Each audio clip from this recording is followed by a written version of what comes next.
How is it going there, Mr. 411? It is great to see you again. Well, good. It's great. Always good to be seen and not viewed, Zach. So, yeah, excellent, man. The same sentiments to you, man. Good to see you. Uh, you are my sports brother, and Thank that's you. I guess is why we on here tonight. You know what I mean? Today is May the 2nd. The year is Yes, it is. 2022. Yep, and the year is 2022.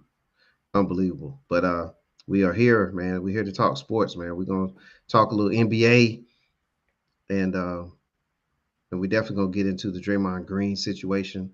That's on tap as well, and also some other things, right? So we're gonna get to that in just a moment. But first, you forgot to say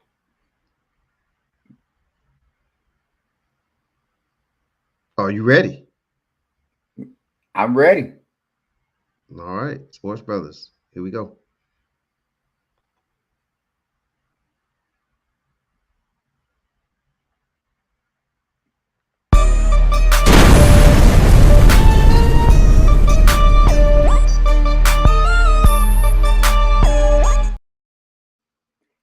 And it is on. Yes, sir. We are back with another edition of the Sports Brothers. He is Zach. I'm Mr. 411. We'd like for you to do the following.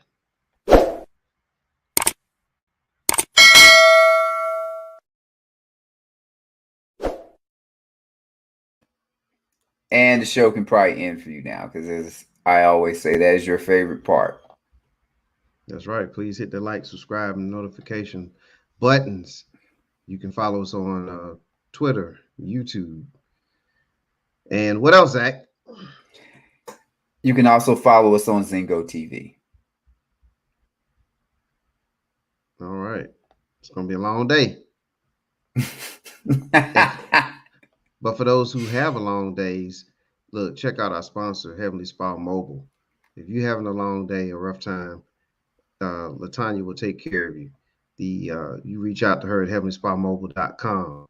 The address, you'll see it across the bottom there, 2484 Ingleside Avenue, Building A, Suite 101-A, Macon, Georgia, 31204. Latanya can be reached at 478-747-9231. That's 478-747-9231. Heavenly Spa Mobile, where relaxation is the key. You do that so eloquently. And so Bravo. does and so does Latanya. Hi, I'm Latanya. I'm the owner of Heavily Spa Mobile. I've been in this business 19 years plus. If you're in dire need of a massage for achy muscles, back, neck, shoulder, hip, legs, feet, come on down and schedule an appointment with me. You can't go wrong. There's nothing wrong with taking care of you because no one's going to be able to take care of you. I'm located at 2484 Ingleside Avenue, and that's in Building A, and that's in Macon, Georgia. Again, you can go online to Heavenly Spa Mobile to schedule your future appointment, or you can reach out to me at 478-747-9231. I look forward to seeing you soon. Thank you, Latanya. There it is. So yes, best of the best too. Back to back to back years. So Heavenly Spa Mobile, check them out. We definitely appreciate their support. It's Yes, we time, do. Zach. It is time, man. Let's talk a little NBA. Right, we're currently in the second round right now, but we never had the opportunity to just kind of go ahead and clean up the first round. So We uh, did not. let's talk about the first round, man. Let's talk about that. You had the following teams advanced: the Miami Heat, the Milwaukee Bucks, Boston Celtics, Philadelphia 76ers, Dallas Mavericks, Phoenix Suns, Golden State Warriors, and the Memphis Grizzlies. Those are the teams that advanced to the second round. What was your take on that first round? Well, I would say if you would there, Mr. 411, how about you start us off? This is your realm, as you like to put us in a box. So basketball is kind of like your box, your thing. As you see So me it's with my one. Falcons gear on tonight. Yeah, I know. I'm not sure which team you have in football anymore, but I Hey, mean, University of you're Georgia. okay. All right, that's very good. Okay, There is no questioning that. There's only one. okay. In the NFL though. All of them. Okay, so you're a 32 team man. All right, that's cool. All right, but back to the basketball. The Heat. They really. It was a 1-8 matchup. I mean, and they took care of business. Their defense was stifling. They definitely Trey Young and the Hawks couldn't crack that defensive code, but I think it was a good experience for them. And but the Heat did what they had to do in that series. The Bucks, they're tough and they're looking tough, and we'll get more into that in the second round. Um, Philadelphia, they took care of business. There was a moment there where it was almost time for the Doc Rivers 3-1, choke scenario again, but man, the Philadelphia stepped up and took care of a scrappy Toronto Raptors team. And they're not a pushover. And I think a lot of people need to understand that the Raptors are a tough team. They're a tough unit. And for Philadelphia to take care of that was outstanding there. Man, the Jazz and the Jazz and the Mavericks. For me, now this series right here, I did pick the Jazz to win that series, I believe, but the Mavericks stepped up, and Brunson is one of those players that throughout the season, playing fantasy basketball, he really did put up a lot of fantastic numbers, especially when Doncic was out. He stepped right in and took care of business there. And the same thing played out in round one. Brunson stepped up and carried the team, uh, carried that torch far enough and long enough for Doncic to come back healthy. And on the other hand, with Utah, I mean, it's not a bad season, but at least getting out the first round would be like a major success for them in this year. I think it's a disappointment for them not to get out the first round. So stay tuned with that organization, that team. Don't know where Quinn Snyder's going to end up. I believe he's going to be a Laker, the Lakers head coach, and I think Gobert's going to end up in Atlanta. I think that's what's going to happen there in Utah, and they're going to do some remodeling there, if you will. Grizzlies, tough, good job taking care of the Timberwolves. And man, it took two major comebacks in that series to get it done. So either it's good Grizzlies or it was some bad Timberwolves down the stretch in a couple games. But that'll be a lesson learned for them. But a good matchup with those two young teams. And then Golden State. They took care of business there with the injuries really reared its ugly head for the Nuggets, but excellent season by them as well. So that's my overall take in round one, Zach. Well, that And is I left good. one, and I left one matchup out of there on purpose because I know It's you want to okay. talk about it. It's okay. I'm gonna go back and we can go through all of these because since we got some time to burn, I got a lot of fact finding questions. First, I thought it was really good that you brought up Jalen Brunson. I was gonna bring him up too, and I'll put him back up there only because uh, you know it's Luka, and everybody is all on Luka. But if the Dallas Mavericks don't win two of those first three games, and go with maybe it was a possibility that you should have been looking at it. They lose all three of those the first three games. Dallas once again doesn't make it out of the first round, but because of Jalen Brunson giving you a 41-point performance at home and then a 31 performance on the road, Luka comes back and he has the ability to go back into it. So that was one of the things that they kept the ship steady so he could so they could I guess collectively as a group move to the next round. And I know we try to always focus just on the stars in basketball, but it does come down to the team and what type of roles everybody else plays on that team and what you can do without the stars out, as injuries to me was another big part of the first round as we can go into. you talked about the you talked about the Timberwolves and Grizzlies series, and really with that, uh, what I thought was pretty important. Anthony Edwards had a major coming out party. Not going to say he's a superstar or anything like that, but he did flash star potential. And if some point Minnesota decides that they want to move on from Karl Anthony Towns or not pay him all of the money that he is looking to get because they're not sure how great he will actually be, they should be in good hands with Edwards. Young man averaged 25.2 points, shot 45% from the field and 40% plus from three. Good numbers. He made a boneheaded play at the end of was it game 4 when they had the lead and he let he went for the steal and let Ja get to the bucket.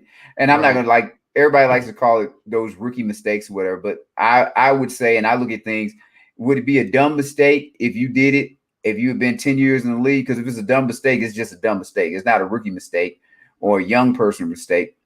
Dumb mistake. That's what happened. Hopefully he will get better from that, understand the situation better. And by all accounts, he is someone that puts in the work. That should be able to happen. Good for the Grizzlies to make it through that. That's kind of people like to go steps in progression. That's their kind of next step in the progression, and we can get more into their series they're going to go on. Those are the two really big things that stood out to me. Mm-hmm. And now, going back, look at some of the other games. Atlanta, I'm not going to get on Trae Young as much as everybody else. Atlanta had a difficult time for whatever reason this year, be it team chemistry or something. My guess is they're going to change some things. You brought up the Rudy Gobert to Atlanta a few times. I just don't see why they would want Rudy Gobert when they already have Clint Capella. So if you don't mind, elaborate why you think Rudy Gobert will get traded to Atlanta. Well, certainly, Zach. Rudy Gobert, it reminds me of Mutombo when Atlanta signed Mutombo back in the 90s, if you will, with the Steve Smith, Mookie Blaylock unit, Tyrone Corbin, and Christian Laettner. Mutombo going to the Hawks brought a presence there that wasn't really there since the days of Tree Rollins, and this was amped up even a couple more notches, if you will. Hold on, I'm sorry. the presence. Can you say that name again? Tree Rollins. Tree Rollins, got it. Yeah, because through the timeline, you had Tree Rollins was actually a center that could block shots, and then you went to the John Concat type of center, and then eventually with Mutombo. So, but yeah, Gobert's an All NBA player. His calling card is on the defensive end, and when you have a Trae Young, you want to protect him on the defensive end. You want to make up for some of what's going to lack there defensively. And what better way than to have an All-NBA player, All-NBA defender, defensive player of the year candidate yearly type of big man to really deter, baskets. And that's going to help on possessions defensively and offensively. And if you go back to Allen Iverson days, when the Sixers really took off is when they did surround Allen Iverson with a Mutombo. Speaking of Mutombo, and other defensive guys, so that's the direction that I believe the Hawks should go in. And with the it's a lot of things going on in Utah right now. It's time for some changes. There's a lot of rumors out there about the kind of like a rift between Mitchell, Gobert, as far as touches and other type of things there. So, and then you got to start paying both of them at some point. So they're both getting paid already. Yeah, but you're gonna have to really commit at some point down the line, and which direction is Utah gonna really go there? I think it's an opportunity for the Hawks to really make a change, and they have some pieces. You did mention Capella. You may have to move Capella, but I believe you will upgrade with Gobert over Capella in that situation. And again, the defensive part of this, because they still have offensive players in Atlanta. You have Bogdanovich, Huerter, and even Hunter has stepped up and he really Yes. stepped up in the playoffs. Actually, the game I actually went to, and was a couple games I went to down the stretch of the season, but in particular, I saw Hunter. He actually played very well on both ends of the ball, and I think that he's a good piece. But you're going to say something about Hunter? I'll let you go ahead and say something. Well, Hunter just has to stay healthy. Yeah, exactly. And I would say the odd man out, if you're gonna break up chemistry on both of those teams, you probably do go with Gobert, but a lot of that will depend on Mitchell and his willingness to stay in Utah. I think Mitchell may have one foot out the door, and I'm gonna say for both of them, I'm not sure Mitchell is that good, and this is the evaluation that I'm going with a lot of these guys now. Mitchell's a nice player, but him as your best player, you have a ceiling, and we've had a debate about Damian Lillard, but Mitchell isn't better than Damian Lillard. And I wish somebody would tug Stephen A's coat on this, because we haven't gone back to it. But he was up there screaming that Donovan Mitchell was the greatest player in the Utah Jazz history or whatever. And that you want to talk about living in the moment. Yeah. We haven't gotten back there yet. But John Collins, for whatever reason, John Collins in Atlanta, and really I'd say Trae Young and John Collins, maybe you move on for that. If Capella and Collins for Gobert might not be bad, because you would think that Gobert would be an upgrade over Clint Capella. Even though I like what Clint Capella is giving, I don't like all the money that Rudy Gobert is making, but it might not be bad to try it. And then you keep those other guys around as you were going into some of the offensive pieces that they have, because you still have Gallinari. Gallinari can another good player, be a 4 for you, or I don't know how well Hunter could do it, but at least occasionally Hunter can play your 4. And with Gobert there, maybe it's not so bad. So I can see that if Utah, based on how they're using both of those players, Gobert makes a lot of money. You're going to have to do something with him, as you're saying. Like, he makes massive amount of money. And a good point that you made about Mitchell, a possibility of him having 1 foot in, 1 foot out. There's rumors that the New York Knicks have been heavy on him. And Mitchell, his dad played for the New York Mets, by the way. And so who's his dad? His dad ain't Kevin Mitchell, is it? Well, we're gonna put that on the on our social media page. That's a good question, Zach. Good. Well, that's the only Mitchell I know from the Mets, but I know him more for his Giants fame than Mets fame. Right, and I think when he hit 50 or almost hit 50 homers one season. He almost did, yeah. And Mitchell he was a Met, and me being a Mets fan, obviously I know that, but for you to pick that up, is a good pickup there, Zach, because a lot of people do remember Mitchell from his Giants days in San Francisco. But yeah, good point. But there's been a lot of talk about the Knicks, and they're towing the line. They're trying not to get fined for tampering and all these type of things. But there was some rumor out there that they brought some personnel out to some of Utah's games in the first round. So we have to see how all this plays out. And the same thing with Collins. I mean, Collins has been injured with the Hawks. He's been in and out. He hasn't really been playing a lot. And hey, maybe this is something where both teams are looking in the mirror at one another and may need to make a swap. So we'll see how that goes. Let's talk about that matchup that we have not brought up yet, and that's I still got some more things to talk about. We're gonna get there. Patience, young Padawan. You got to tell me. I didn't know that. Patience, young Padawan. I'm gonna pass it back over to you. Go ahead. Because as I said, I told you I thought injuries for whatever reason popped up a good little bit. Impressed by Phoenix and Milwaukee that they had injuries to their 1 or 2 players. I mean, I shouldn't say, well, for Milwaukee is definitely 2, not the 1. A lot of people try to make Booker out to be the 1 at Phoenix. I still think that is Chris Paul, but go however. But they were able to overcome 2 teams that had a lot of gumption trying to take them out. Milwaukee actually performed much better. See, when Middleton was out, won the series 4-1. Phoenix had some difficulties, but they really do have for them, a well-constructed team. I don't think they're like the Celtics 86 or the old Lakers teams or any teams like that.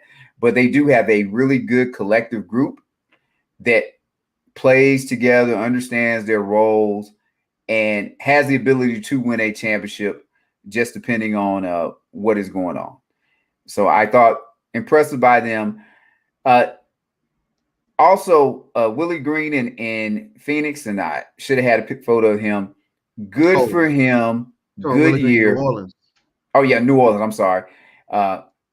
Really good job to put this team in a position to get to the 8th seed. And the pickup of CJ McCollum, that was a good move too.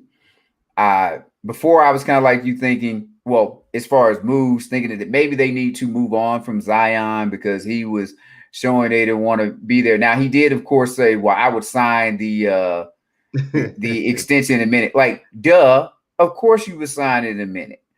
I'm going to say for all of these teams, hold out as long as you can, because when the collective bargaining agreement comes around, rumor is the NBA owners are going to hit these players over the head when it comes to them requesting trades and when it comes to them not playing games. So just wait, take your time, and in that way, you'll find out if he really wants to be there.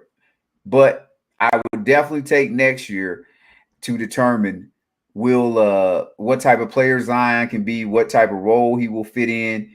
And as exciting as you might be about him, if he doesn't really want to be there and if he isn't going to buy into the culture, then you probably do have to move on. Everybody can't go to New York. So Mitchell can't go to New York and he can't go, like everybody can't be there. Some people got to play on other teams, but I know New York is exciting. Denver Golden State.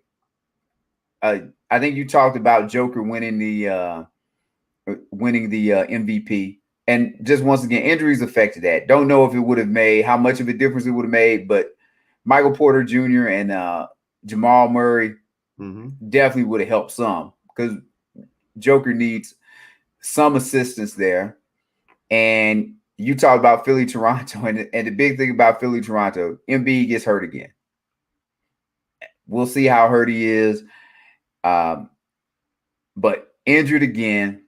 And I would probably look back with all of these series and just with some of not enough urgency. Utah, how do you go out there and lose game 1 against Dallas when you know Luka is out? Just no urgency whatsoever. And even Minnesota had opportunities. You said they gave up 2 big leads, which they did. Just in the moment urgency.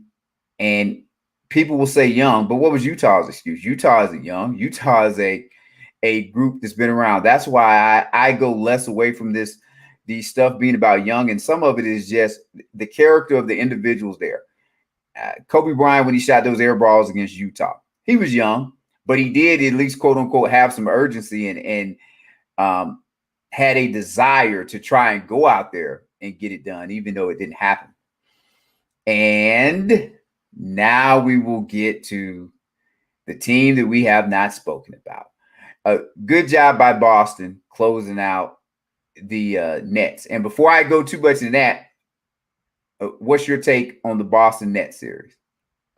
Wow, man. The Boston Nets series, my biggest take in that series was defense and the Nets' lack of playing defense, the lack of having any kind of resistance at the rim defensively. I mean, if Boston penetrated below the free throw line, it was pretty much 2 points. There was no one there to block the shots. There was no rebounding. Like offensively, the Nets played fine, because Boston is one of the top defenses in the league, and the Nets, they did a good job offensively, but defensively it just wasn't there. And it reared its ugly head. I mean, it hasn't really been there for a stretch, and Boston really exposed them on that end. Al Horford did with a lot of hustle points. Tice, who came in, did the same thing. But Jason Tatum, if he got anywhere near that basket, it was smooth sailing. And we'll talk about it in round 2 of the difference between round 1 and round 2. But that's my major take in there. And that's basically why the Nets went home. Their team was not the players that were on the court. They're not defensive players, and it just, I mean, it is what it is. That's what did them in. That's all I got on that. All right, I was just waiting for you to hand me the baton. I didn't want to take off before you got to me. Oh, And, all right. We can't do it like and- Team USA did in the Olympics. Dropping the baton. So absolutely not. And I like your view of that. And I'm gonna go with it. You and I saw the same traffic accident, but we saw two different things. And oh hell no, their issue ain't their defense. it is. Their issue. Yeah, look, that's one of their issues. Okay. So we got a multitude, but we're gonna go with the biggest. There you go, right there. Look no further than those two individuals right there, 7 and 11. They're supposed to be open all day. Say what you want. Game 1. And we can use this as a microcosm of their season. Kyrie Irving has the ball down the stretch. I think they are up 1 point. Get a bucket. You put your guys up 3. Maybe you get a 3. Put your guys up 4. Dribble. Get stuck with the ball. Has to pass it out. I think gets it back. And it ends up being a bad shot on the possession. Mm-hmm. Come back down. Kevin Durant loses the track of Tatum. Tatum gets a pass from Marcus Smart, who does a pump fake. Good job, dribbles in some, and you win game 1. And that is it. And we kind of go from there. We can go with all this other stuff, the defense and everything, but I am pretty sure everybody knew Kyrie Irving and Kevin Durant didn't play the best of defense when you got them. These two guys are your quote-unquote leaders on the team.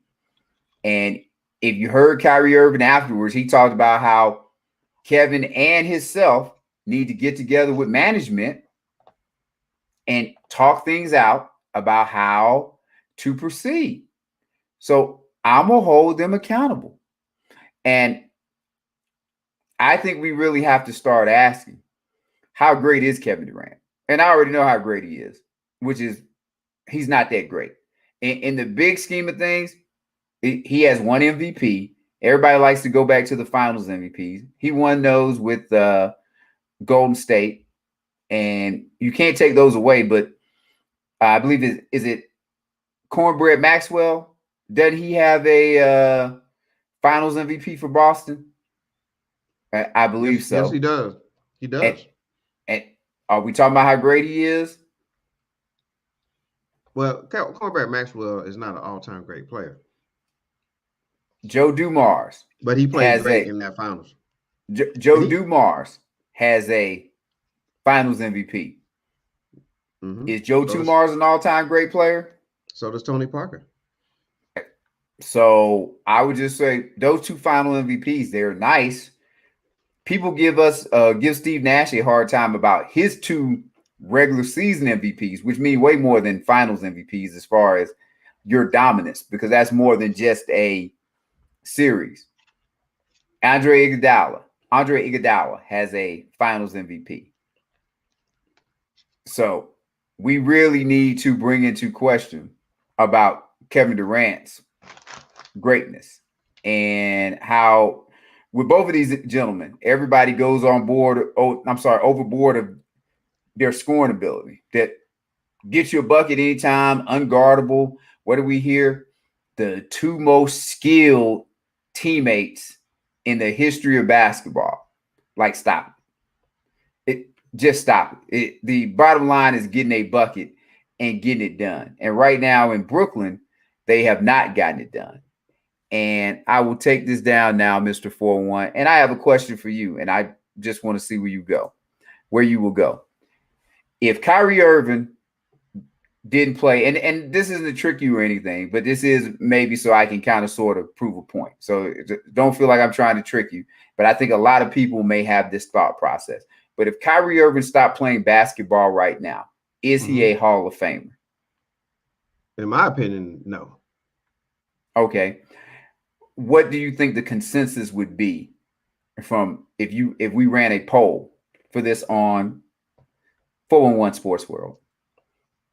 Oh, on there it'll be no. Would it? Seriously? Yeah. On there it'll be no. Okay. If we put it out to the general public, it's gonna be closer to yes, Zach. Because Kyrie's he's a popular player. And he's not horrible. I mean, he does have the finals champion, win and championship with playing with LeBron in Cleveland. And he's probably one of the best ball handlers of all time. He can score. He has an offensive package. But I mean, for us talking and how we talk sports, I don't think he's a Hall of Famer. Not at this point in his career. He has a lot more work to do, in my opinion. Now, and may I ask, because you said a few things about him, what does ball handling mean? Like, because you hear that a lot about him, that he is probably the best ball handler in NBA history. But what is it? Because is that like having the strongest arm at the quarterback position in the NFL? Because who cares? It's just something about a player. I mean, it's just like, it's just something that you say about a certain player. Like, if you say Trace McGrady, okay, he's a great scorer. He can light it up. I mean, it's just something that you say. That's something. He does have a special handle of the ball, but that doesn't mean that he's the best point guard of all time. But yes, that's what I'm asking. Well, that's what I'm asking. Like, it's a skill. Like, what does it mean? Like, what does it do for him? What does it help him accomplish? I mean, whatever he's done so far in his career. I mean, he's scored points. But again, that's what that means. Well, because I'm saying, because is his ball handling better than Kobe Bryant? Of course not. Would you? I was joking, Zach. Yes, it is. Well, it's a lot better. Would you take Kobe Bryant over Kyrie? Yeah, who wouldn't? Is his ball handling better than Jordan? Yes. Is it better than Isaiah Thomas? Yes. I mean, because technically you said it's probably the best of all time. I mean, Isaiah Thomas said that. So, yeah. So I guess my point is he has this better ball handling than everybody. Would you take him over any of those guys? No, now those greats. And I just go back to, then ball handling must not mean a lot if he's the best ball handler ever, but you won't take him over other individuals. Over other great individuals, yes. He's to me, I think we're in the same choir, singing the same song on this. Well, no, I'm saying this more for the people. This ain't really for you, because it's always said about him that he's a great ball handler. Like, he's the greatest ball handler of all time. Yeah. Like, I mean, you gotta say something, right? but it's not that, because what do I always try to tell you? That when you tell me these guys are great scorers and they have all this skill set, I just use it like in boxing. Like, ultimately in boxing, you're trying to knock the other guy out. Yeah. I don't care if you can do all of this stuff and you can dance around and you got this great jab and all this other stuff. Because if I got a great power punch, as long as I can get you one time out of 200 punches I throw and you go down, then all that great stuff you have don't mean anything. And I love Sugar Ray Leonard. No one would take Sugar Ray Leonard in a fight against Mike Tyson in his prime. And Sugar Ray Leonard is a better boxer. Both in their prime, you taking Mike Tyson, because Mike Tyson is knocking you out. Yeah, plus Mike Tyson. Plus, you're talking to heavyweight too versus. Yes, but that's my point though. Like, those boxing skills, they're great, but it's a means to an end of knocking you out. And then once we get past knocking you out, then it's about winning the match. And I just, going back to Kyrie, all of these great things they say about him is that, but not to get off track of what I was really going to. Jimmy Butler. If Jimmy Butler stopped playing today, would he be a Hall of Famer? Not in my opinion. Okay. If you had to choose one of those guys to get voted into the Hall of Fame, which one would you choose? Wow, between Jimmy Butler and Kyrie Yep. Irving. One of them has to get in. Who has the more Hall of Fame worthy resume? And they both been in the league 11 years. Wow, that's tough. Because defensively, I like Butler on the defensive end too. So I would go with Butler. Okay. If you only had one guy that could get in the Hall of Fame between these two, though, this one guy is in. Jimmy Butler or Reggie Miller, who would be in the Hall of Fame? Now, well, ooh, wow, I would go Reggie Miller right now. Okay.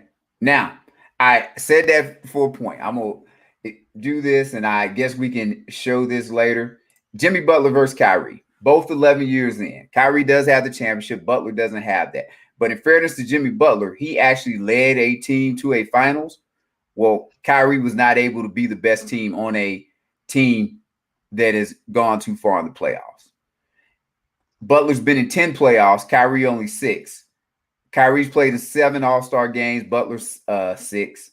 Butler's made 4 All-NBA teams, and Kyrie's made 3. And Jimmy's made 5 All-Defensive teams. I don't even think we need to say that about Kyrie. And Butler's been the steals leader, though Kyrie has the Rookie of the Year on his side. Going by that resume, I would think that you would take Jimmy Butler all day. But I think if most people went through that, they would tell you Kyrie because Kyrie wins the beauty pageant. And I'll just kick it over to Reggie now. Reggie played 18, Butler 11 so far. Reggie 15 playoffs, Butler 10. Reggie made 5 All-Star games, Butler 6. Reggie made 3 All-NBA teams, Butler 4. No defensive teams, no steal leads, and Butler's made 5 and 1. And I'm saying in both of those scenarios, Butler is the better basketball player based on accolades on the floor. And Reggie made 1 final. No, Reggie made 2 finals, didn't he? Let's see. He made one with Indiana. Did Reggie make 2? He made. Did he only make 1? I know he played the Lakers. That's the one that I know he made. That was the first. That was the first one that the Lakers won. So on that 3-peat. Then he probably only made 1 finals. So he made 1 finals, and Jimmy Butler's made 1 finals. Yep. But I would guess that the majority of people would tell you that Jimmy Butler is not a Hall of Famer right now. But looking at that resume against 2 guys, they always tell you that Kyrie is going to be a Hall of Famer, and Reggie is already in there. I just say all that to say to go with Kyrie. Kyrie's hype, and sometimes the hype around a player, if you like a player, is more than his actual game. And you talked about changes. The Nets need to start with that change first. The fact that Kyrie thinks that he can help co-manage the team when he won't even show up for work and he takes off, he is not a guy that should be the leader of your squad. And if they want to get to where they want to get to as an organization, they need to make a hard decision about him. And we could say a lot more, or I could say a lot more, but I think sometimes we need to go more into the results and less about what we believe about a player and imagining how they are. As I said with Kevin Durant's greatness, because Kevin Durant's 7 feet, he has a jump shot, he does all of this, and he gets a lot of hype. But when you look at his on-court results, outside of the time in Golden State, what has Kevin Durant done for you that other great players haven't done? So not saying that Kevin Durant isn't great, because all of these dudes playing in the league are great. Let's just be real about that. They are, 450 players in the league, I think, because 15 a team, 30 teams. They are in less than probably 1% of the population of individuals on the planet that can do something at the highest level. So that if you're number 450 in the NBA, you are great.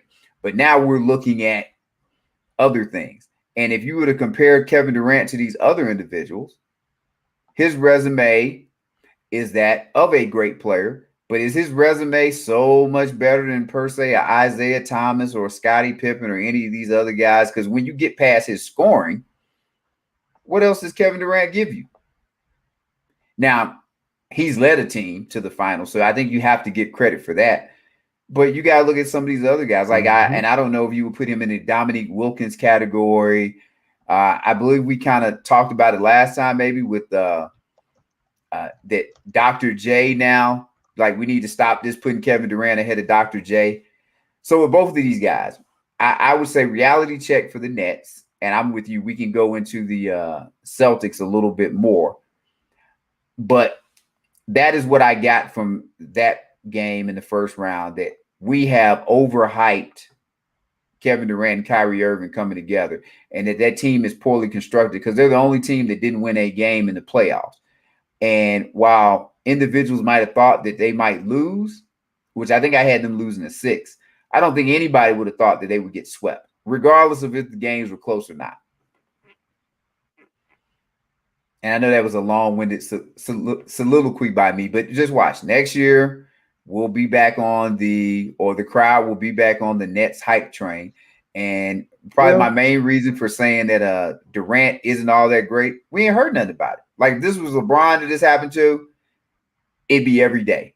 And I think it's justified because LeBron is in that, as you love to say, the greatest of all time category. Where Kevin Durant, he's just a good basketball player. And when his career is over as of right now, he'll fade away. I don't even think we'll remember him like Bird if things continue as they have so far. Well, I think Bird is in that top 10 conversation. So, again, with Durant, I think he's great at what he does, and he's done some great things. I mean, we talked about it a little bit. He led the team to the finals with OKC in his younger days, and then he was clearly the best player on the Warriors team when he went there. It was a great fit as well, by the way. Not going to sleep on that, but he did get it done there. I love great fits. Yep. I hear that all the time too. But even with the Nets, I mean, we touched on this too, and I think last year I mentioned this where when Harden, Kyrie, and Durant were together, and I think that's what you're getting at is that they're good, they're very good players. They are very good players. Yes, and Durant is and I say great. I won't say good. I will say great. I will give them the great. Yeah, but they're not at that other stratosphere. Yes. When you get up into that other level. And so they need, and this is where I go with the Nets. Imagine if Harden and all them, they did get along. I mean, they scored 100 points between the three of them against Boston in the playoffs last year. What happens if Ben Simmons comes back and actually plays next season? Now we really get to see how this will play out. And then at that point, they definitely need to make another move if it doesn't pan out. But of course, there's a lot of ifs in there. But I think that Simmons being more of the primary ball handler, because he would be more of the distributor, decision maker, which is not Kyrie's strength on the court. And I think that'll make it easier for both of Durant and Kyrie, because now they're going to have totally different looks defensively when they finally do get the ball offensively. So I would like to see what happens if Simmons comes back, because I think he'll fit into that Harden role from last season. And I will just I will say this, fans, we get caught up in this all the time next year, and next year ends up being the same thing. It took Tom Brady going into Green Bay and beating Aaron Rodgers when Aaron Rodgers the defense got him 3 turnovers in the second half for me to say, yep, it's not going to happen. Because you can't keep seeing the same thing. Oh, and then next year came because they tried to put it on the coach for not going for it on 4th down and kicking the field goal. Next year came, and then the offense only scored 10 points against Jimmy G and the San Francisco 49ers. And I'm saying you and I will be sitting here, and next year is going to be something else, because that's just how it is. Now, of course, teams can break through. or whatever. But just like how you like to say that, oh, it's growing pains or whatever, there's always something with a Kyrie. Tell me right now, what's going to happen with Kyrie? Is Kyrie going to go through the whole year next year and there's not going to be any kind of distraction from him? Don't know. What does history tell us? I mean, history is going to say that something's going to happen. Because it always happens with him. Yeah, but this season, he didn't get vaccinated, right? And I mean, but hey, a lot of people didn't get vaccinated. There's plenty of players in the league that didn't get vaccinated, and teams dealt with it. The Nets decided to deal with that situation. The state of New York and all that, they had their protocols. I mean, so for this season, now going in the next season, if that's not a factor, he'll be playing because he played in the cities like Orlando and other places, and he stepped right in. So I just think they need to just see how this is going to work because they put this stuff together and none of it's really they attempt to put a lot of stuff together, but it just hasn't been put together yet. So until you see that, then that's when you really know. And what else? And what else can they do? But what else can they do? You can move on from Kyrie, right? But you just talked about him, right? You didn't sell him to anybody right now, so he's going to end up being right where he is. Sometimes you can just move, but here's the thing, and you're a parent. I'm a parent. You've been a husband. I've been a husband. I think you did much better being a husband than I did. But sometimes you have to make a hard decision. That's what leadership is. Now that I've been for quite a few years. Being a leader is not easy. That's why everybody's not the leader. There's one or a select few at the top of an organization. And sometimes you make a decision and you shouldn't have to see so much of anything before you know what. Kyrie has shown you who he is. And I believe it's Maya Angelou that said, when someone shows you who they are, believe them. Now, look, I'm good with it. I got no problem with the Nets being Wile E. Coyote to everybody else's Roadrunner in the NBA. I'm not sure if anybody even knows those characters anymore, but you and I would know them. And Wile E. Coyote would never get it done. But something will happen. And he didn't get injured this year because he didn't play. Like, he's always a injury possibility. Yeah. So okay, he's definitely that.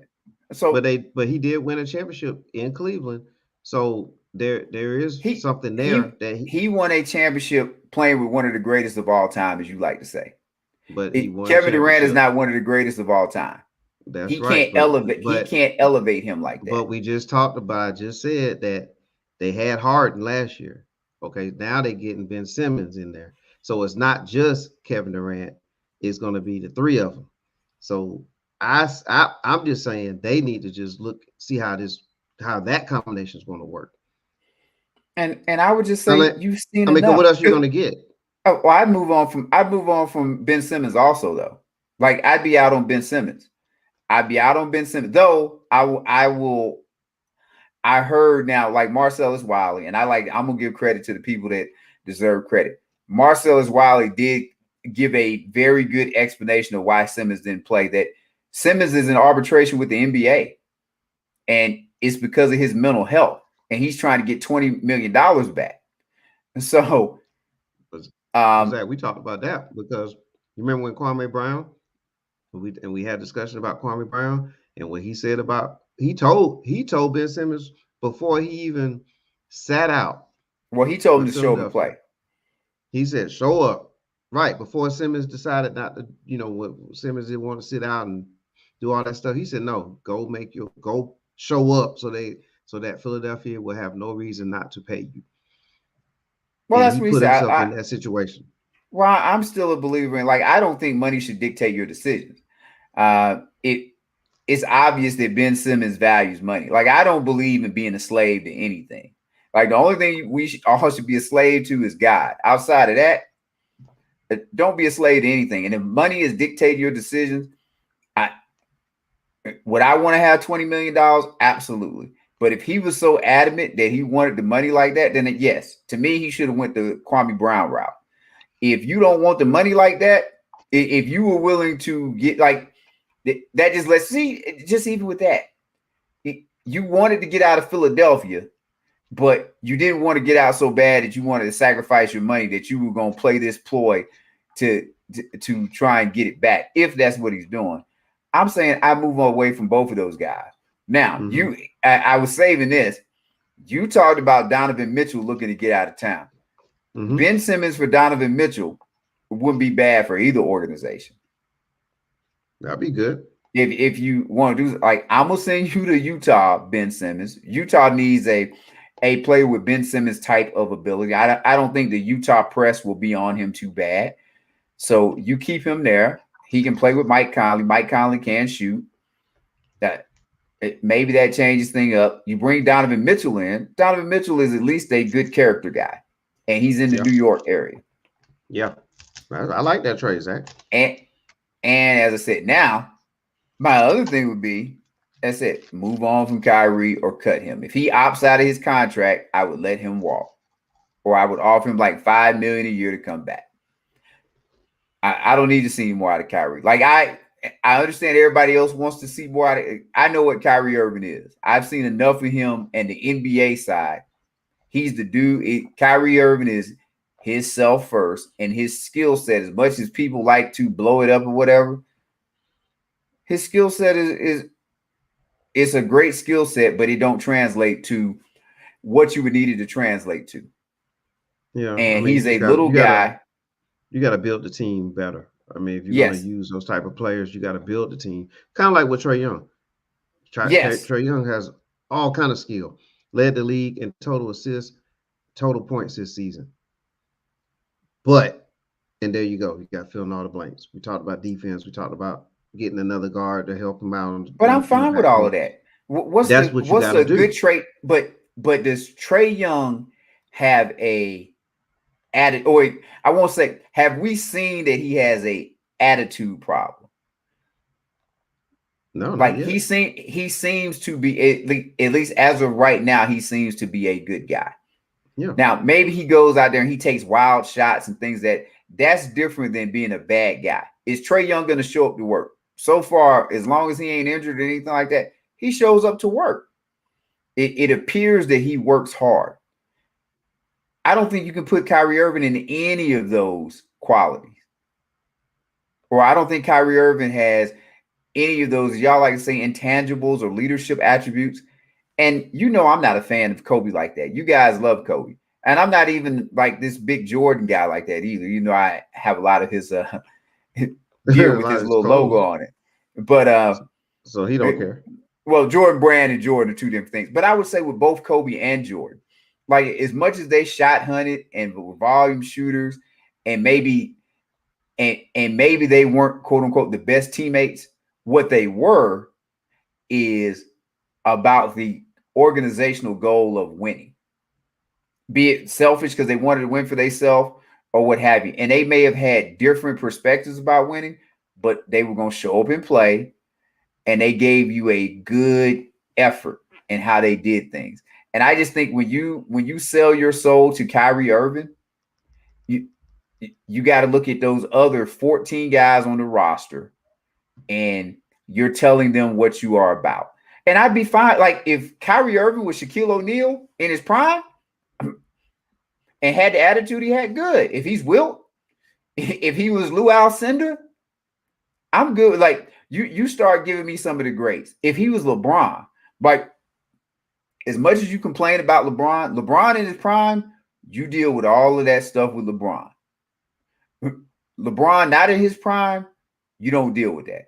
And all I'm saying is, what has Kyrie Irving done that he gets all of these special exceptions from everybody, even from Kevin Durant? Like Kevin Durant said, hey, I want to play with this guy. And that just seems Kyrie, just seems crazy to me. He chose Kyrie, and the Nets chose Kevin Durant. And they knew that the package was him and Kyrie. And 3 years into this experiment, the Atlanta Hawks are a better whatever than They are, and I know I'm beating up this Kyrie and Nets thing. So I'll end on this. I am the general manager for the Nets. You are the general manager for the Hawks. I call you up and I say, hey, I would trade you Kyrie Irving straight up for Trae Young. Who's this? I'm the general manager for the Nets. You're the general manager for the Hawks. And I'm calling you, telling you I will trade you. I know. Who's this? So that's a no. You got the wrong number. Okay. We good. See, all that stuff you said about keeping it together, and you won't even trade him for Trae Young. No, I said keep him in Brooklyn. I didn't say send him to Atlanta. But I'm just saying you won't even trade for him. Because I bet if I called up and said that has nothing to do with Antetokounmpo, if I called up and said Antetokounmpo for Trae Young. Yeah, now we talking. Exactly. But good for the look. I'll be happy. Two totally different players. I'm just saying. In you Brooklyn, think? Yeah, but in Brooklyn, they decided to go with a trio, and they need to see how that trio is going to work. Just like they decided to go with a duo. James Harden came in later. They decided to go with a duo, and that's what is at the heart of it. They added another piece to it, and then they traded Harden and added another piece with Simmons. So they need to see how that's going to work. I mean, it's on them now. I mean, they pretty much made the bed, so they got to go ahead and lay in it or whatever. However that phrase goes, Zach. You got it, lay in it, lie in it. You're good with it. Bam Adebayo. Good night tonight. Good for him. He's a guy that would have been on my list, but Miami wins 106-92. Yes, sir. Good win for the Heat. And Embiid's, I think he didn't play tonight, and he's not going to play in game 2. So, this is a good opportunity for your Miami Heat, Zach, your team, the Miami Heat, to get halfway to the Eastern Conference Finals.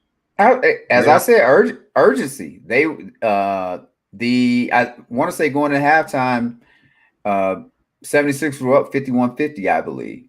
So urgency. Like Embiid is out. Embiid is probably the best player from a talent perspective if all of the guys were on the court together. You need to take advantage of this, especially at home. Like you should need a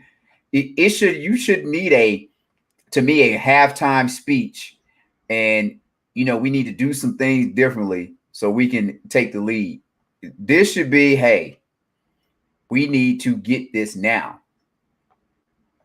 And even when Embiid comes back, Lord willing, if you get a 2-0 lead, you need to go on out there and go snatch game 3, because you go snatch game 3 and you got him down 3-0.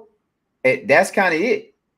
You let Embiid come back and he gets in it. I guess this is our good transition to the second round, but all of these teams need to feel the urgency. The Suns with Luka tonight need to feel the urgency.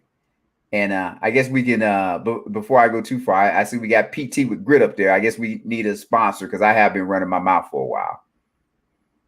Oh, you can carry on. We're in the round 2 coverage, man. Smooth transition. PTwithGrit.com. Please check them out. The website is right there. If you want to meet all of your goals, on the physical side of things and the mental side and internally, PTwithGrit.com. Keith Morgan. I mean, he's going to be your man there. He helps with nutrition and he helps with workout plans. He specifies it to the individual, and that's what makes it great. So, PTwithGrit.com.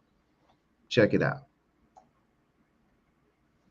Good job. And you talked about the Sixers in the Heat. Well, just all of them. Like you got Milwaukee, Boston in the second round. And I'll say a little bit and then pass to you so you can go on and get in. But Boston lost yesterday, and no shame in losing, but that's one of those when you're playing at home. Mm-hmm. Milwaukee's down a man, and this thing is kind of broken up this year. Out of teams that's there, I would tell you, Phoenix, Dallas, I could see them making the finals. Golden State, Memphis, I could see them making the finals. Miami, I can see making the finals. And I would go Milwaukee, Boston, I can see making the finals. The only reason I'm going to tell you I can't see Philly making the finals, the injury to Embiid. And I think they're lacking a well-rounded team. Like they don't feel like they have all of the components right now. Maxey is playing well, but Embiid would have to really play above his head. And I'll just go based off what I've seen. Like I'm not shocked that Embiid is hurt. This ain't nothing new. I wouldn't be shocked if Embiid went out there and had a clunker of a game because that wouldn't be anything new to me. So based off what I said, in this second round, you got 7 teams that could go to the finals and could win the championship. So now I go back to Boston. They should have had some urgency yesterday. And maybe this needs to be the word of the day here. But you really have to do something with Milwaukee. And now you're down 1. Milwaukee should want to win the second game. But if they don't win the second game, they have a buffer because they know as long as we win at least 1 game in Milwaukee, then we just have to figure out a way to possibly win a game 7.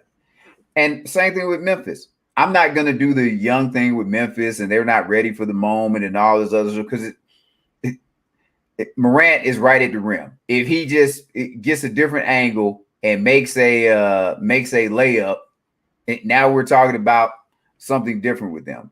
But you cannot lose that game, and you're going to hit on this early when Draymond Green gets thrown out of the game. And look, I wanted to call you up. They had some dude who had Jackson on the back of his jersey. That guy was a pretty good basketball player yesterday. I ain't seen him play for Memphis before. Where did he come from? What school did he go to? Michigan State. Because that dude, I didn't even know he was on the roster. Now, they had this other dude on the roster that gets you about 6 boards a game. It's like 6'11", and his name was Jackson. They call him Jaren Jackson Jr., I believe. But that dude that was out there wearing the Jackson jersey yesterday, oh, he looked like a basketball player. And you let a game slip away when he actually showed up and decided to play basketball. So those are things you can't do. I know, like I said, Miami won tonight. I can't take too much away from that because Philadelphia is severely outmanned. Once we get through with this, I'm sure I'll be able to, worst case, catch the second half of the Suns in Dallas. And this will be a really good indicator of what's going on. But yeah, I can see any of these teams holding up the trophy. I guess I need to. I picked the Bucks before the series playoffs started to beat Phoenix in the finals, so I'm not going to go away from that. Thankfully the Bucks are keeping it going, and Giannis is proving he's the best player in the world. But yeah, I won't be shocked if any of those 7 were to win it. I'm amazed by the lack of urgency from teams. Well, I definitely am. I'm not gonna say amazed, but I'm impressed with the Bucks. Their defense, their lineup, they were able to go out there with Porter. Portis. Oh, and go out there with Lopez and Giannis. That is a total different look in the paint area than in the previous series. And so now the perfect example was a drive that Tatum made, and I think he went in there and Lopez was there to greet him. And he turns around and looks at the ref. It's like, hey man, now it's different. Now there's a deterrence there now when you get into that painted area, and you're gonna have to go to another level. And and Tatum has a good skill set, so he has to adjust to this. So it'll be interesting to see how game 2 goes. But the Bucks defensively on both ends, defensively is where their calling card is, whether it's their guard, whether it's from the guards or whether it's from their front court. And even without Middleton, as you can see, they got the job done. You touched on injuries earlier today, in our show today.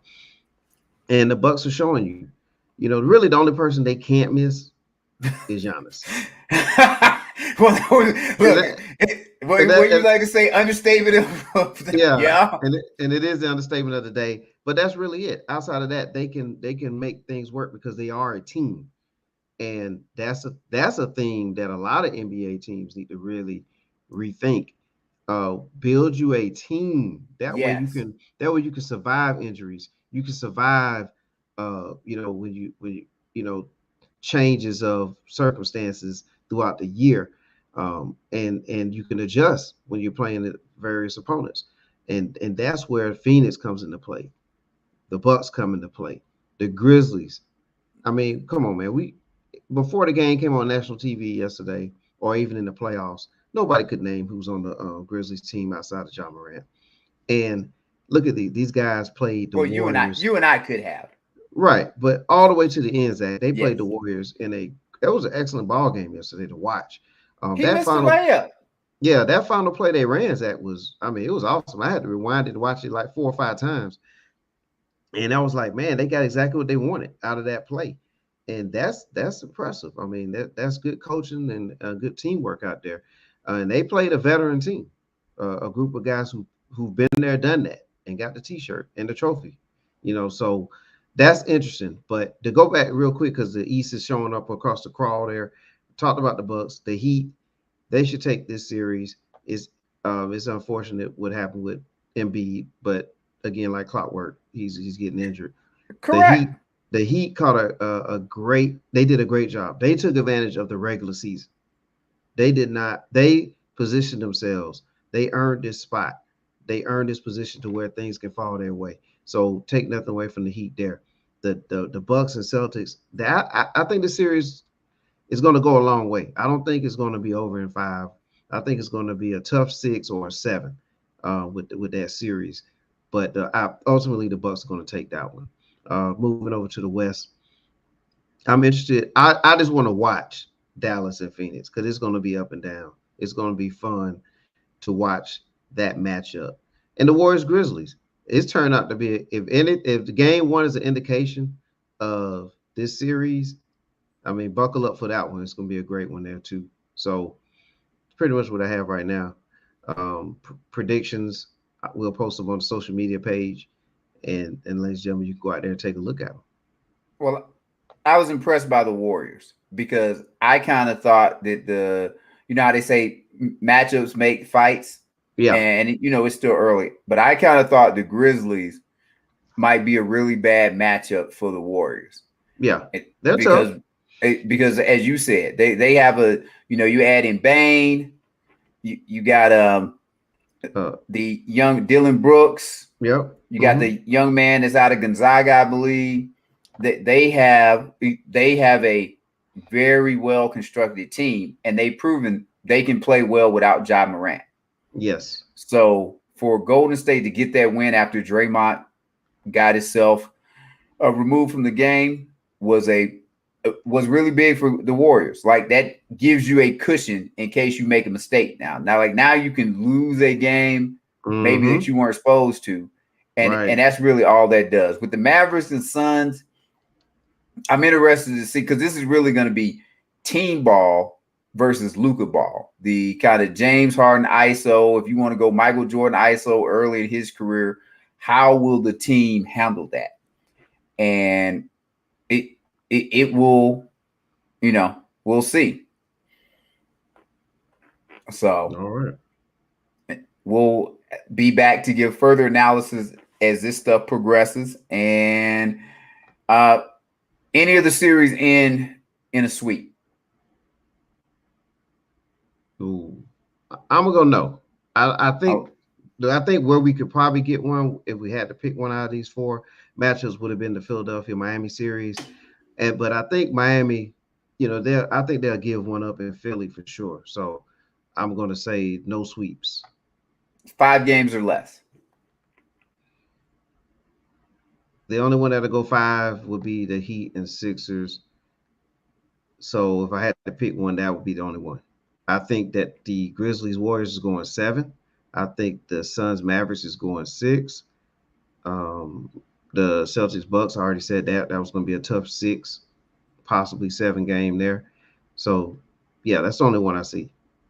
Okay. And again, if Embiid was playing, totally different story. I think that Sixers and Heat would go 6 or 7. You would hope that it would be because I mean, really, he's a basketball rewards you for being tall. Not only is he tall, but he has girth / size with him, like not just the height, but the actual size. He ain't like Manute Bol. You would expect that you would get more. And can Eric Spoelstra and the Miami Heat win the championship? So not will they, but can they? We're gonna see. They're gonna have to duke it out and see if they can get there. Is that? Well, I'm asking your opinion because if somehow Spoelstra was able to win this gives him a title outside LeBron, and that would give him 3. That would have to put him in rarefied air. Yeah, it would. I mean, they could. Whew, it's tough, man. I think that oh man, it's gonna be tough for them to get past the Bucks, in my opinion. The conference finals. That's where I top them at. Okay. Yep. Because in my mind, this is kind of sort of becoming one of those maybe like the bubble championship that if you can snatch one this year, you're really possibly getting one that because things are so open that it in normal years it won't be open like this. Mm-hmm. Yeah, because actually when the season began, Vegas had the Lakers and the Nets, right? Correct. and look, I will say this about you. You've kind of been on this Nets train, and I will go say everything works right. Kyrie comes back. He's a great teammate, doesn't get injured. Kevin Durant is now 2 years removed from, he'd be 2 full years, I think, removed from his injury. Ben Simmons is back in the right headspace or whatever. It wouldn't be crazy if they were the best team in the NBA. So, teams like that need to take advantage of this. I mean, I'd say teams this year need to take advantage because this might be your window. Yeah, you might as well. And getting that 1 seed is definitely a great way for the Heat to get there. You know, definitely for them. And with a lot of things that happen in LA and in Brooklyn, take advantage of this opportunity while you can. Even the Grizzlies, I mean, finishing with the 2 seed, they at least have game 7. In this series, if they can push it to 7. So even with them, they'll put them in a position to at least be in the conference finals. And who would have thought that? You know what I'm saying, when the season began. So opportunities are there, man. That's why other teams need to take advantage because this is a superstar league. The reality is, as great as Jimmy Butler is, Jimmy Butler would be considered a star, but he's not a superstar. Mm-hmm. And typically your superstars are the ones that win titles, unless you just have kind of like a well-constructed team. For as good as Devin Booker is not a superstar. I don't care what anybody, he's not there yet. Chris Paul is a aging star. So these guys like Giannis, Embiid, who doesn't seem to ever be able to take advantage of it. If you want to go KD, probably Luka probably falls in the superstar category, but he needs more pieces around him. But individuals like that, and maybe Ja Morant is quote unquote becoming a superstar. He's on track. Yeah, that's what I'm saying. Maybe. So you move this, you kick this can down the road a year. The Grizzlies might be the number 1 team in the West. The Nets might be the number 1 team in the East, and then a team say like Miami, who has the 1 seed this year, as you were saying, your window just got closed. Yeah. Phoenix, your window gets closed. So any of the Boston, your window gets closed. You really do need to take advantage of while you can. And we just go look back at the Lakers 2 years ago, and I can say this most definitely. I would not have thought that the Lakers would have, from winning the championship, would have gone from we win the championship to I have to play a playing game so we can be the 8 seed and lose to Phoenix. Because were they the 7 seed last year and lost to Phoenix? They were the 7. And I think and Phoenix lost was to Phoenix. 2. Yeah. Yes. Okay. 7 seed lost to Phoenix. 2. Now we can't even make a play-in game. Never would have thought it would go, but things happen very quickly in the NBA. And as you said, now they're looking at possibly Quinn Snyder being your head coach. And if you want to go throw Utah in that boat, I'm sure Utah wasn't thinking 2 years from the bubble, we thinking about breaking this thing up because we lose a 3-1 lead, I think, to Denver. And in Denver, Jamal Murray and Michael Porter Jr. go down. And now we may have to really reevaluate how we doing this thing here. So you have to take advantage when you can take advantage. And if we go to, as you love to say, my sport, Kansas City Chiefs. When the Kansas City Chiefs won that Super Bowl, I believe it was Tyreek Hill talking about we're gonna win 6, 7, 8 Super Bowls or whatever. And where's Tyreek Hill now? Oh, he's in Miami. So and they went from winning the Super Bowl to we go to the Super Bowl again, we can only muster up 9 points to we lose in the conference final at home to the Cincinnati Bengals. It will hit you very quickly if you don't take care of your opportunity. And one might say that they should have 3, 4 Super Bowls because you lost to Tom Brady in overtime before you won your Super Bowl. Then you won your Super Bowl. You had injuries on the offensive line. That could have been possibly 3. And then this year, your offense just dies down in the second half, but maybe that gives you an opportunity at 4.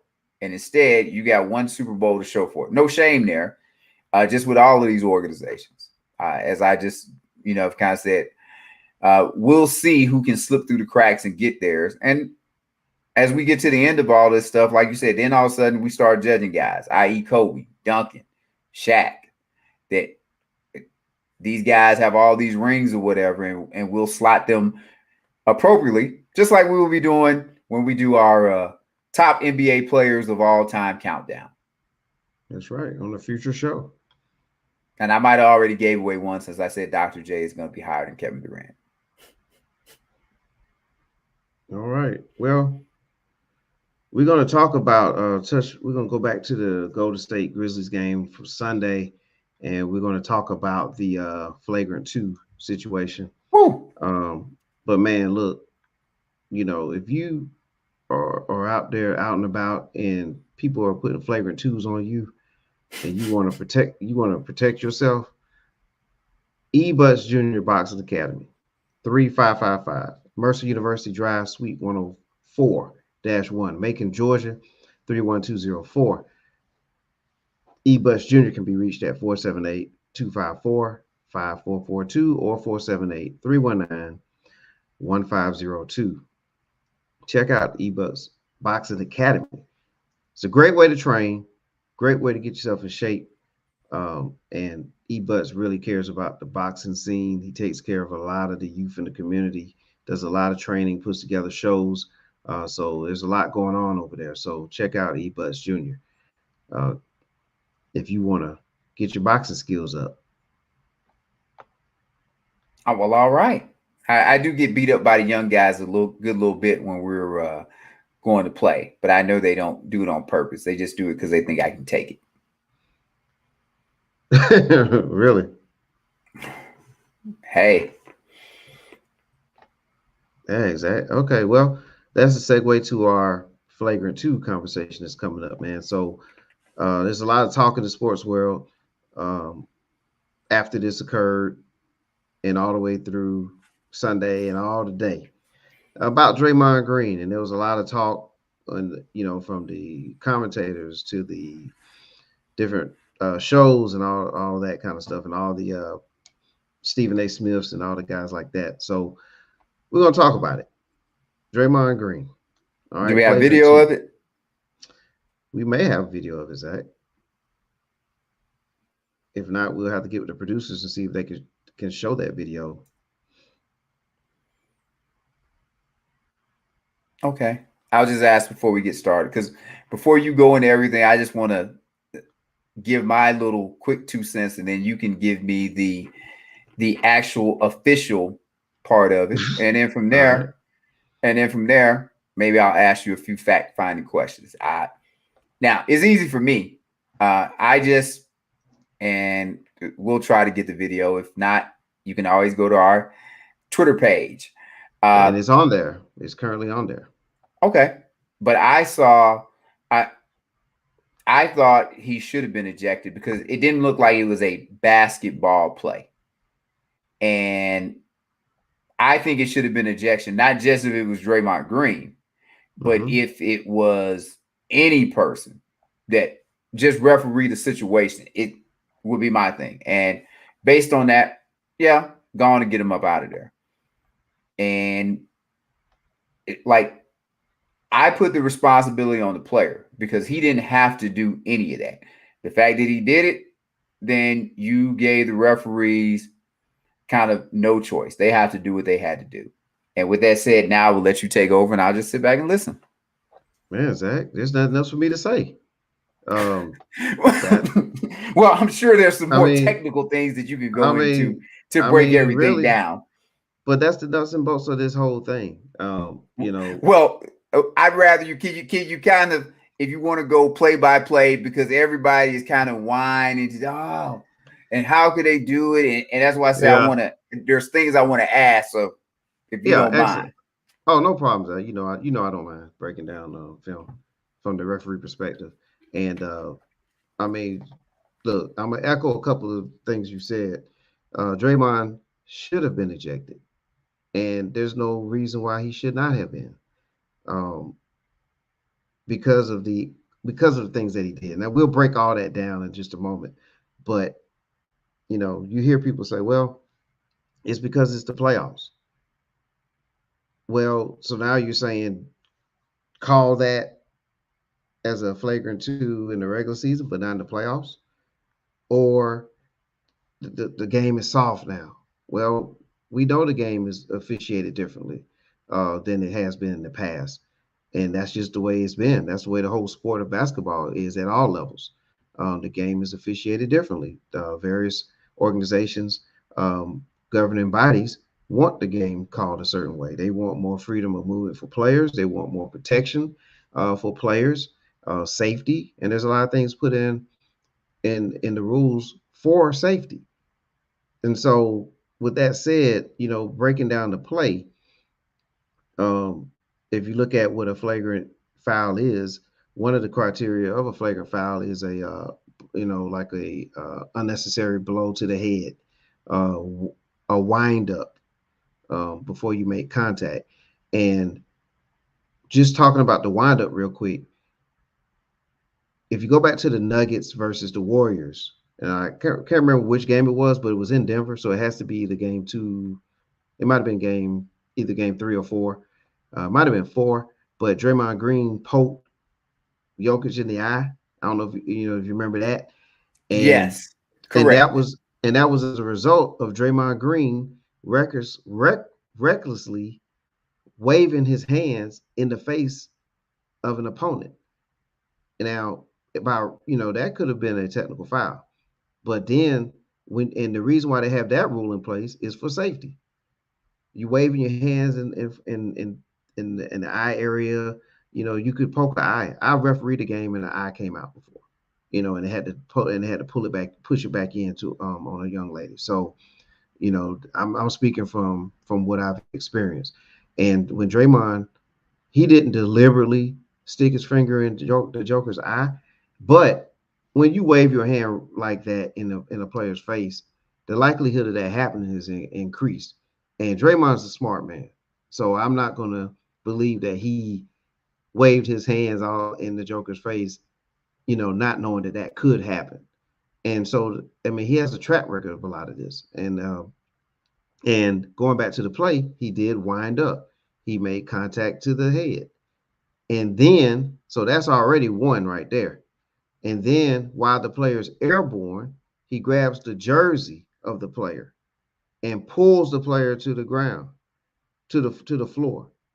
Now, after he pulls the player to the floor, he starts looking like, acting like he's trying to help the player. Okay, hey, before you go there, yeah, what's wrong with him pulling the guy to the floor?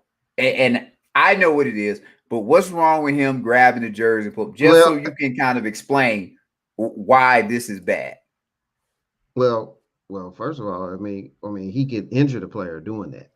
It's an airborne player now. So now that player can land on the shoulder, can break an ankle, can tear a knee, dislocate an elbow, break fingers, all kind of things can happen at that point. Because if you jump in the air, take a shot, more than likely you know how you're coming down.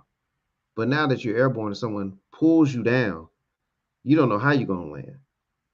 And that was just unnecessary. It was not a basketball play.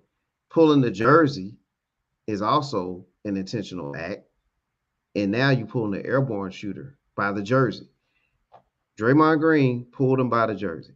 He did not bear hug the player or anything like that. And I think we have an image of that. And we can show that if we have it, producers. But let's see if they have it there. But he actually pulls the jersey. Let's see if we can show that.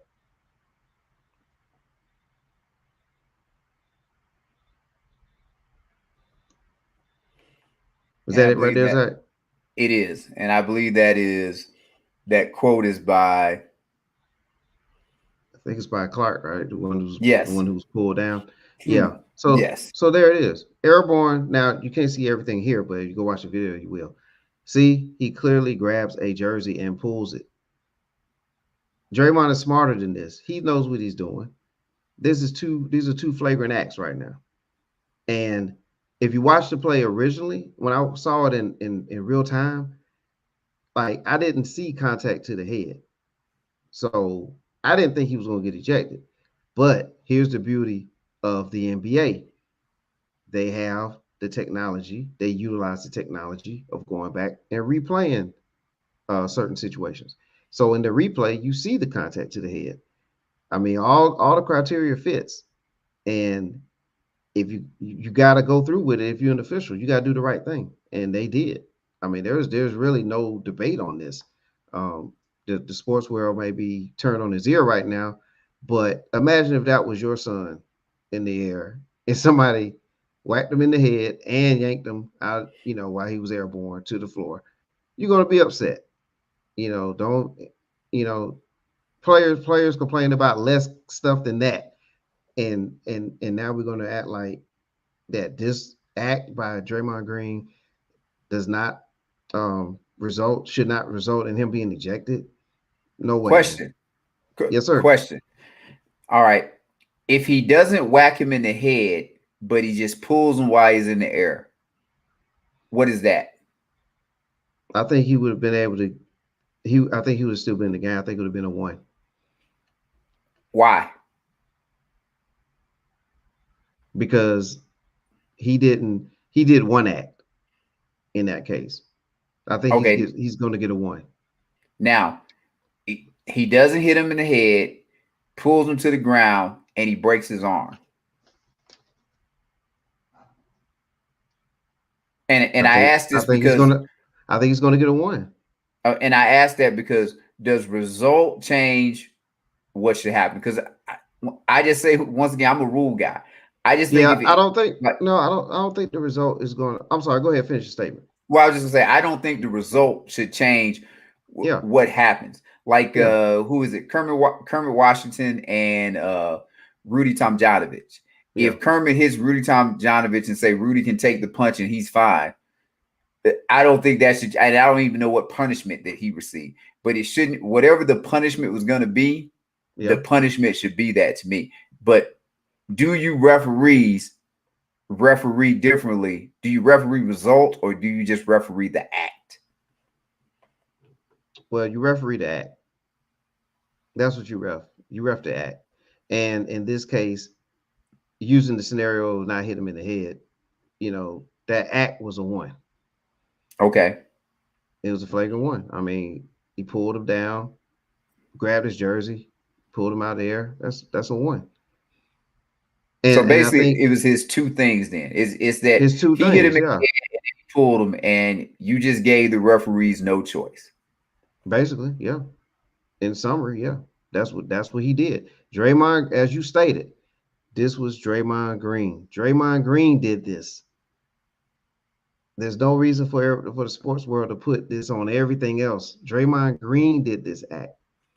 If Steph Curry went to the basket and Jaren Jackson whacked him across the head and then grabbed him, Steph Curry, while he was in the air, pulled him to the ground, Draymond Green would be highly upset about that. And more than likely would come over there and then it would be some sort of, shoving match or melee, whatever you want to call it. He would have been highly upset. Steve Kerr would have been highly upset. He wouldn't have been looking like he did yesterday. Understandable. And that's just how that goes down.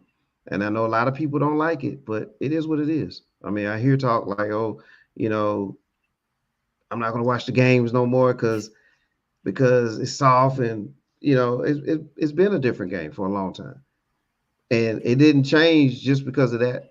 Your mind shouldn't have changed just on that one play. I mean, they did what they were supposed to do within the rules.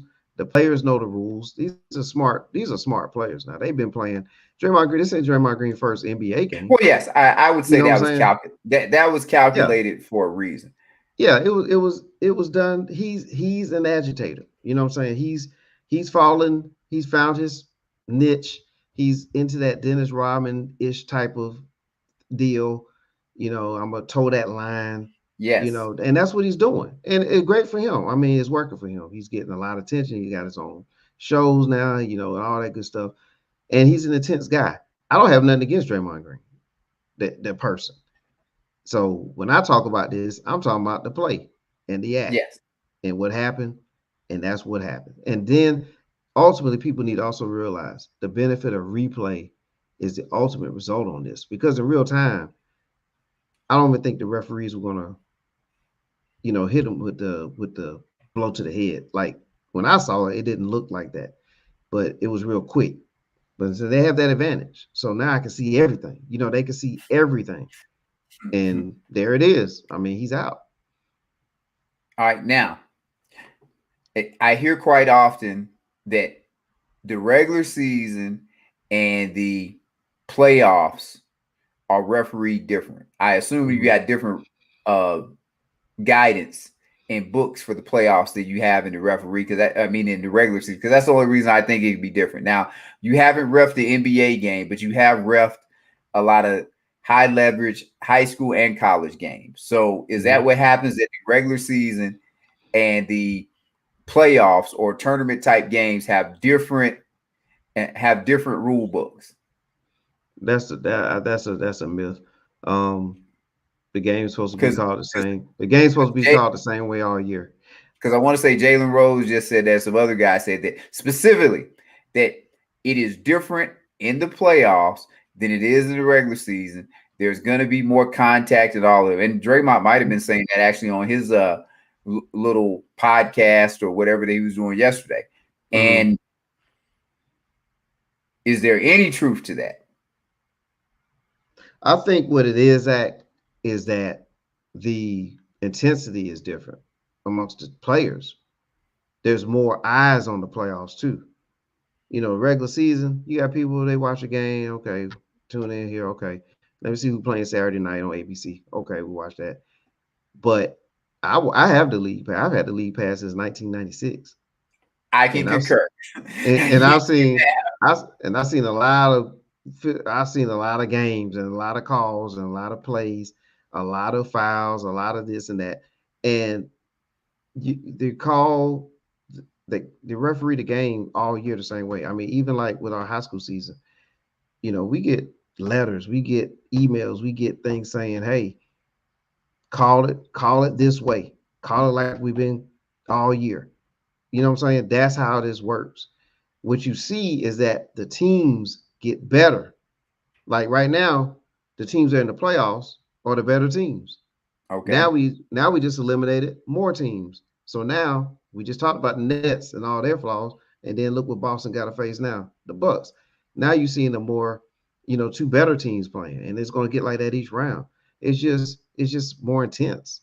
You know what I mean? So that's really what it is.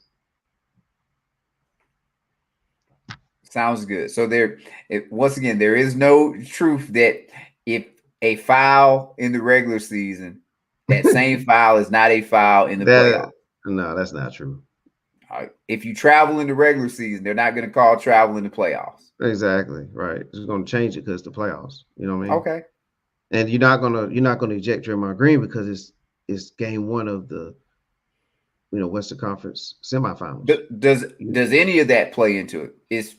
It's game 7 or Draymond Green gets to a point where if he gets his next tech or his next whatever where he has missed a game, does that do the referees know this and they're not going to call a tech on him, or do they just treat it all the same? If he does something that warrants a tag, he's going to get that tag and miss the next game. Yeah, I think we can go back to the finals when didn't Golden State and Cleveland play in the finals before? Yes, and Stephen A. still whines about him being. Yes, Stephen A. still whines saying the NBA shouldn't have suspended him. So that, and I'm saying all this to be a little bit facetious or what have you, but just like the players know what they have and what they don't have, and they understand the rules just like everybody else. If you go in a game and you do something, the referees have to call it accordingly. And if you look at it, guess who wasn't in this situation? Klay Thompson wasn't in this situation. Steph Curry wasn't in this situation. It was Draymond Green, and Draymond Green is kind of always in these situations. Yep. That's his thing. That's his niche. And that's how he went from a second round guy to being one of the better players in the league, and will probably make the Hall of Fame. But for anyone to, I guess, think that it was just he's getting picked on or whatever. No, he plays a certain way, and his style and how he plays is going to lead to stuff like this. Exactly. And guess what, Zach? They went back, and the NBA is, of course, going to go back and look at all these things. So they even went back again and looked at it, and here's the result.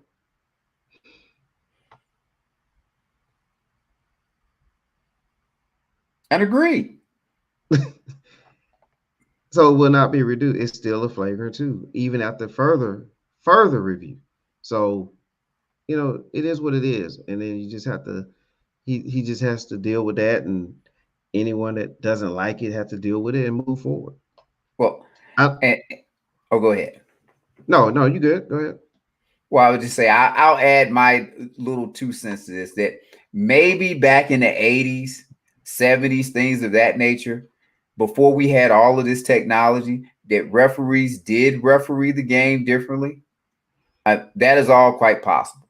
But I think with all of this technology and the way the referees get graded and everything now, if you were a quote unquote rogue referee and you were doing things that it didn't kind of go with the flow of the game, these big leagues, especially NBA, and they have the last 2-minute report and things of that nature, you would not succeed. Like, you wouldn't be able to get away with it.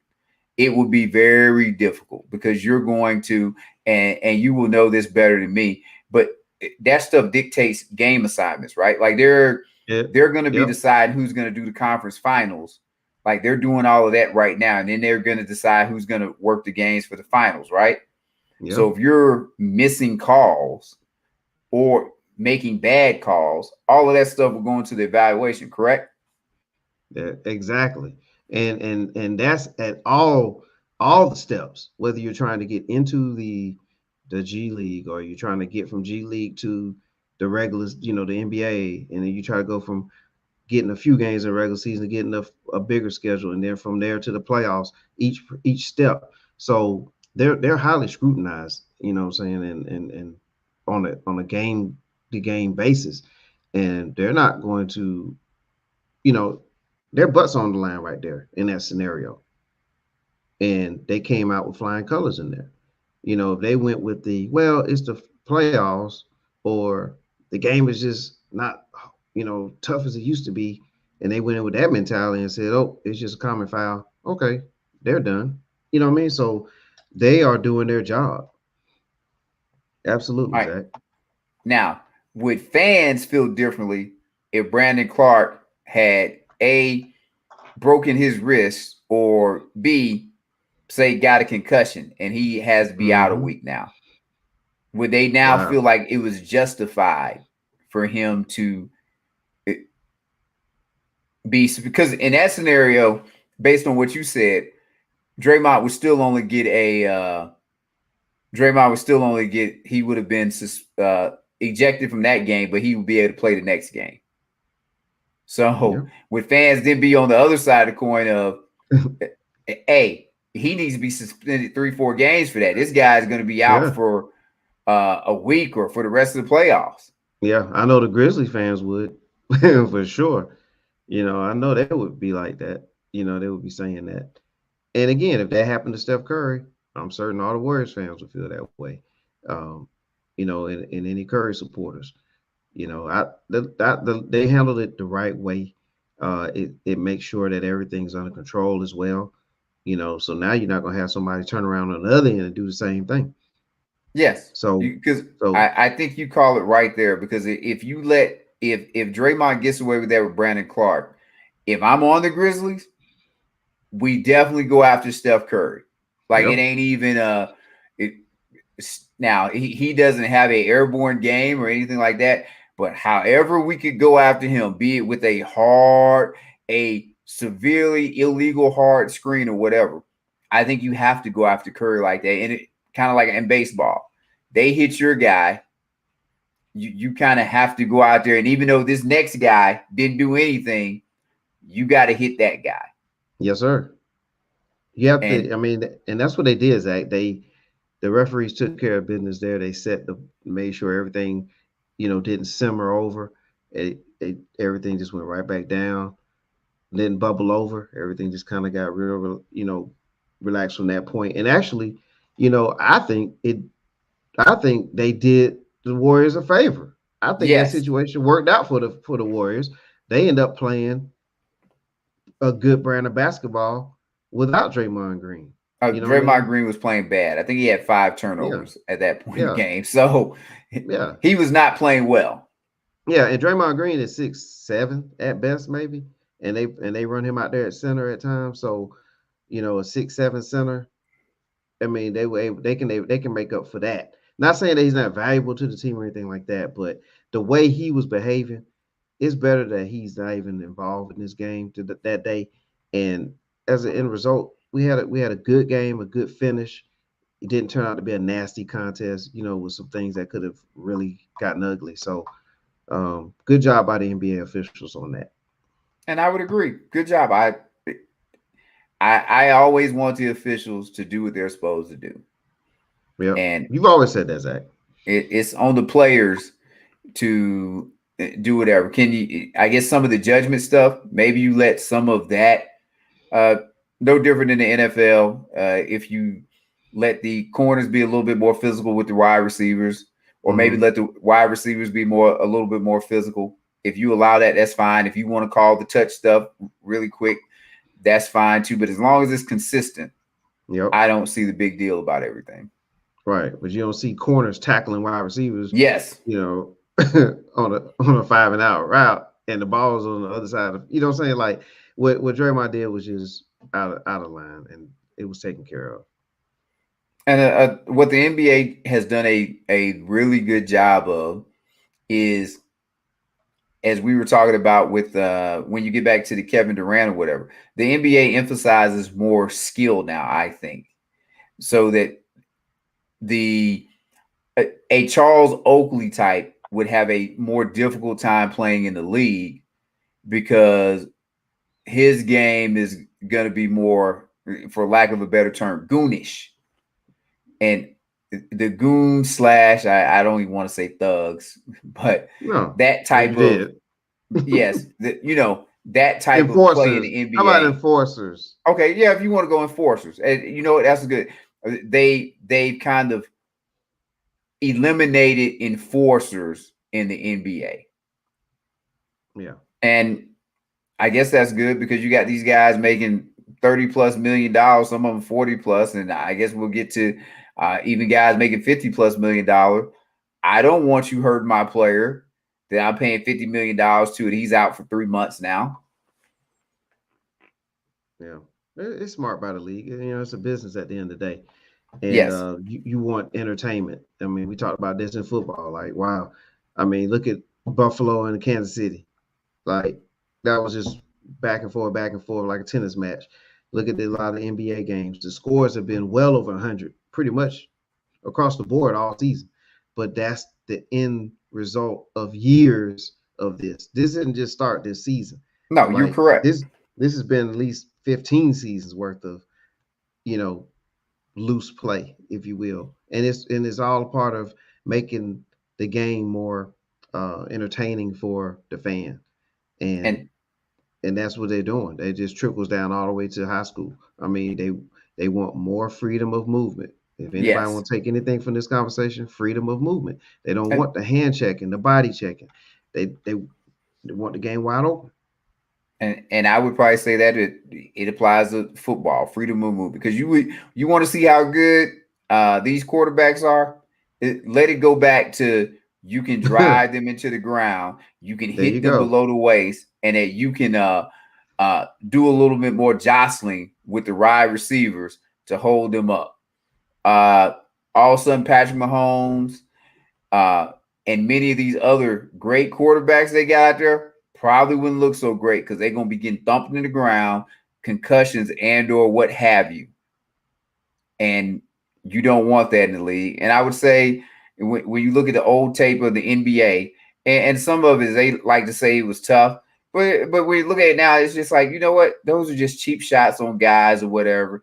And as you were saying, like we taking a guy down while he's in the air and all of that stuff. That stuff is very dangerous. Yeah. And they want to take the danger out of it. Yes. Because ultimately these players are commodities. You want your players out there on it. And that's no matter who the player is. Even if it's number 15 on the bench. Those guys are commodities. You want them to be able to play. That's it. All right, Zach. Man, what a NBA packed show we had today. I know, and no NBA guests. What the heck? Our basketball guys. Well, Reggie went hiding. But what was it say? I don't think he went hiding. I just think he's in Cancun with Kyrie and Kevin and getting himself together. He'll be back, ready to talk basketball. All right, you heard that, Reggie. We need you back out here. And I'll just add this too. This is the one great thing about sports, because we as fans, we get up here and we have all of these debates or whatever. And I know everybody gets it kind of butt hurt and doesn't want to talk when maybe things don't go as they takes. But it's almost like boxing, that these playoffs and how things go, it gives you an opportunity to see who's at the top of the chart. Like Kevin Durant has slid down now. But the great thing for him, he gets the off season. And if you want to throw Kyrie in there too, and you get one playoff run in, kind of like Giannis last year, and you can change the way you are viewed. And it goes up and down all the time. Like Jason Tatum, great in the first round. Mm-hmm. You're saying, stood up to Kevin Durant, blah, blah, blah. Now it's another challenge for him. And if this doesn't go well, like, okay, you're better, but you're not maybe here right now. Yep. Giannis, you don't have Middleton? Okay, what you got, Giannis? How far can you get? Because he won't have him for the conference finals either. So you mess around and you get the team to the finals, even if you don't win. But it's like, hey, he did this. All of this goes on your resume. Chris Paul, all these guys. I know I'm going on, but that is the great thing about it. We can take all of this into account, because if Chris Paul wins the title this year, all these bad things that everybody said about him, and I kind of said that if Chris Paul wins the title, how can he not be the number 3 rated point guard of all time?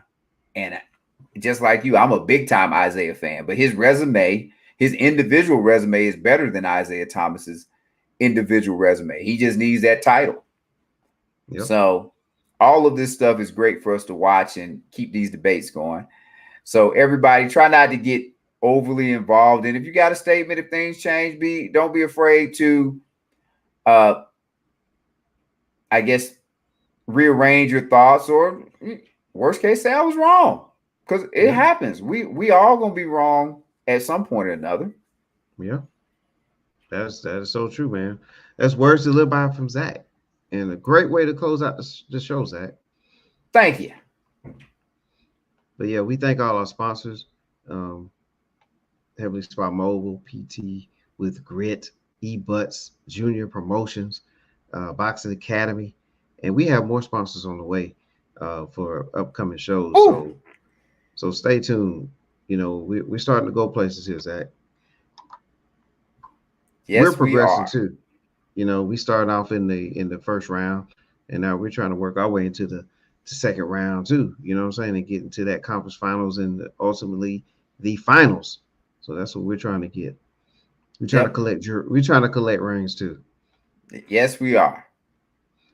All right. Well, our next show coming up. Be ready for it, ladies and gentlemen. We are going to bring back our football analysts, and we're going to take a look at the NFL draft, and we're going to give a review of that draft that's coming up this week, by the way. So hit that like, subscribe, notification so you can keep up with that, because it's going to be a great talk with the calculator and Coy and the gentleman right here to my left, Zach. And I'm Mr. 411. We thank everybody for watching and listening. Oh, and one more thing. Programming. Yes, Zach. Just want to say, and thank you to Zingo TV. Oh, yeah, Zingo. Appreciate it. There you have it. Sports Brothers out. Have a good one.